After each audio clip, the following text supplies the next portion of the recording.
दैलेख जिल्ला तत्कालीन मध्यपश्चिमाञ्चल विकास क्षेत्र अन्तर्गत भेरी अञ्चलमा पर्ने र हाल आएर कर्णाली प्रदेश अन्तर्गत पर्ने एक पहाडी जिल्ला हो। यस जिल्लाको नाम दैलेख कसरी रहन गयो भन्ने सम्बन्धमा विभिन्न किंवदन्तीहरू प्रचलित छन्। पौराणिक कालमा दधिची नाम गरेका एकजना ऋषिले यस क्षेत्रमा तपस्या गरी बसेकोले उनै महर्षिको नामबाट दधिची लेख भन्न थालिएको र कालान्तरमा त्यही नाम दैलेख रहन गएको भन्ने एक कथन रहेको छ। दैलेख नाम कसरी रहन गयो भन्नुहुन्छ भने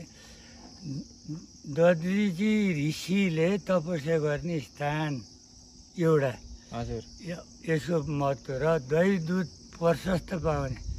पशु वस्तु गाई भैँसी बढी पाल्ने दही दुध अनि चाहिँ पाउने कारणले दैलेख र दधिची ऋषिले तपस्या गरेको स्थान भएको कारणले दैलेख यसको नाम